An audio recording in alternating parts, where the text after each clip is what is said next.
একটি বড় সমস্যা হচ্ছে হেলথ ইস্যু।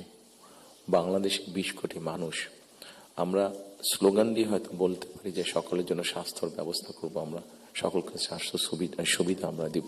এখানে আপনারা অনেকেই আছেন যারা আপনারা ইউকেতে গিয়েছেন, যেহেতু আমি ইউকেতে অনেকদিন ছিলাম, স্বাভাবিকভাবে আমি তাদের বিষয়টি আমার নজরে বেশি পড়েছে। তাদের ওখানে বৈধভাবে যে কোনো মানুষ থাকে তাকে তারা পূর্ণ হেলথ সার্ভিস দেয়, সেটা যে কোনো ধরনের, সেটা বাইপাস হোক, কার্ডিয়াক হোক, ক্যান্সার হোক, সব রকম চিকিৎসা তারা দেয়। এখন আমরা কিন্তু এখন দেখা যাচ্ছে যে এই কাজটা করতে গিয়ে ইউকের মতন দেশগুলো, ইউরোপের যে ডেভেলপ দেশগুলো আছে, তারাও হিমশিম খাচ্ছে। তারা এখন যেটা চাচ্ছে সেটা হচ্ছে প্রিভেনশন। তারা হিসাব নিকাশ করেছে যে একজন মানুষ অসুস্থ হলে তাকে যদি হাসপাতালে নিয়ে আসা হয়, তাকে যদি ওষুধ দেওয়া হয়, ডাক্তার, নার্স, হসপিটালে বেড, সবকিছু, তাতে খরচ অনেক বেশি হয়।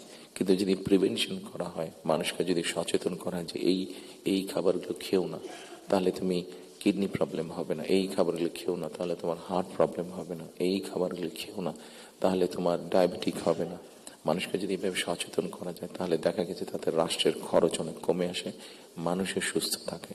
এবং এটার বেস করে, যেহেতু ইউরোপে এই কাজটা চলছে, এটার উপরে বেস করে আমরা হেলথ কেয়ারার অ্যাপয়েন্ট করতে চাই।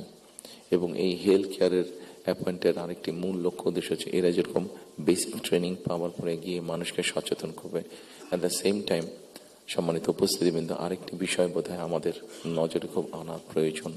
একটি বিষয়, খুব ভয়াবহ পরিস্থিতি, মাহফুজ আলম সাহেব যেরকম পানির কথা বলেছেন, সেরকম আরেকটি ভয়াবহ পরিস্থিতি হচ্ছে যে আমাদের জনসংখ্যা যেভাবে বাড়ছে, আমরা যদি সৌদি আরব বা কুয়েতের সবগুলো তেল খনিও এখানে নিয়ে আসি, তাহলে হয়তো আমরা এই এত রিসোর্স দিয়ে আমরা এত মানুষকে সমস্যার সমাধান করতে পারবো না। সেই জন্য আমাদেরকে অবশ্যই পপুলেশন কন্ট্রোলে যেতে হবে, আমাদের দেশের জনসংখ্যাকে সীমাবদ্ধতার মধ্যে আনতে হবে। এবং সেই জন্য এই হেলথ কেয়ার যে নিয়োগ হবে, এই হেলথ কেয়ারের শতকরা 80 থেকে 85% আমরা 1 লক্ষের মতন আমাদের টার্গেট নিয়োগ করা।